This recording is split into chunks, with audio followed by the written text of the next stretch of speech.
Olá, estamos aqui com a aula de redação, compondo mais um trabalho do nosso material e, acima de tudo, confirmando a plataforma Redaself como uma das mais atuantes ou uma das mais importantes hoje, principalmente no nosso estado.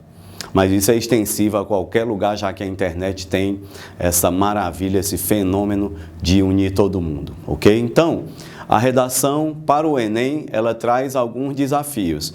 Muita gente fica meio sem saber o que fazer, mas o lance é o seguinte. A primeira coisa é dominar as 5 competências que compõem a feitura da redação e a correção dela. Porque um dos problemas é, a pessoa vai escrever, vai fazer um texto que vai ser corrigido por alguém, professores que normalmente têm pós-graduação, às vezes até mestrado, então eles sabem o que vão corrigir. O que está acontecendo de errado? É que a pessoa que está fazendo o texto, sei lá, talvez você, a pessoa que está corrigindo o texto não tem a consciência das competências que serão corrigidas. Às vezes até sabe das competências, com a ajuda da escola acaba, entre aspas, decorando.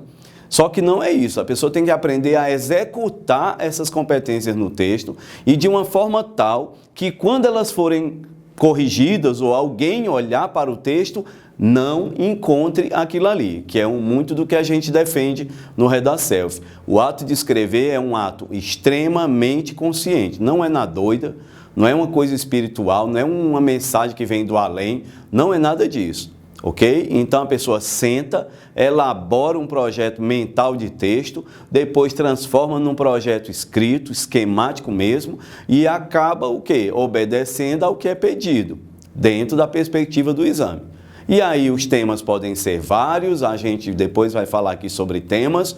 Hoje nós estamos então tratando aqui da primeira e talvez a maior de todas as competências, a que dá mais trabalho. Por quê?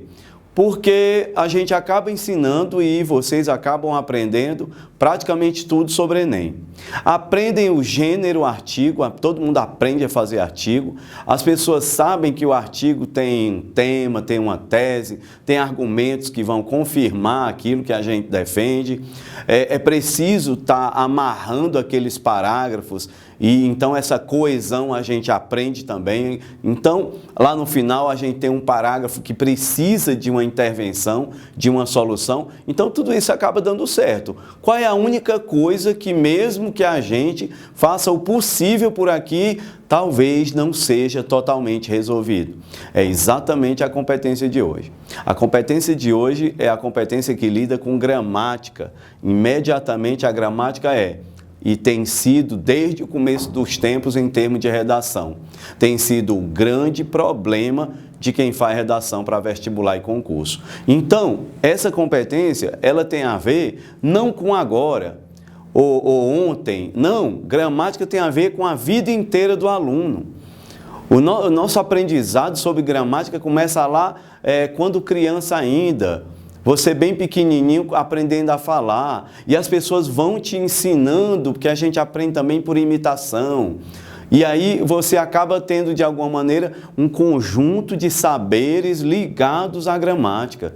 E essa gramática vai sendo utilizada por você sem regras. Aí você chega à escola e tudo mais e aquilo que você falava ou que você aprendeu com a sua mãe, aprendeu em casa, você precisa colocar regras naquilo ali. Aí vem o professor de gramática e começa a te dizer sobre essas regras, porque é exatamente isso a gramática. Um conjunto de regras que servem para reger a língua portuguesa na sua utilização. Então, é o que a gente tem que falar para vocês. É a única competência que dá mais trabalho.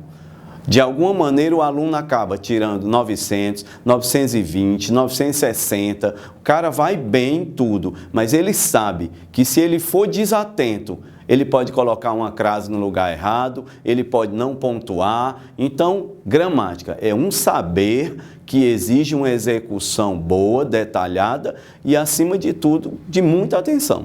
Beleza? Vamos lá então. Ora, em gramática, para o Enem, redação, os professores são treinados para encontrar determinados erros. Muitos de vocês não sabem que erros são esses. Porque eu não posso chegar aqui e dizer, olha, tudo que tiver errado em gramática, eles vão lá encontrar. Não é bem assim, porque eles também são treinados. Do mesmo jeito que vocês, de alguma maneira, estudam e tudo mais, e são treinados para fazer esse texto, eles também são treinados para corrigi-lo.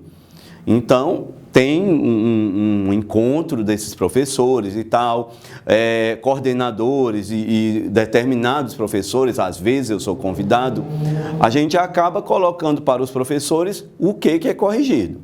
E eles, quando pegam o seu texto, eles já buscam imediatamente aquilo ali. Então, tem um conjunto de erros que eles já vão buscar. Abre o teu texto e eles já estão procurando aquilo ali. Outras coisas podem aparecer, mas essas são as principais. Então, vamos ver essas principais. A primeira coisa mais procurada em redação de vestibular, e aquela que os professores estão de olho imediatamente, se chama crase. Crase vem do grego crasis, que quer dizer soma ou fusão. É a soma de uma preposição com um artigo. Então, tem um monte de regrinhas. Existem a forma de crasear, existem as palavras que exigem crase, as expressões como à esquerda, à direita, expressões adverbiais. Então, eu não preciso te lembrar todos os casos de crase.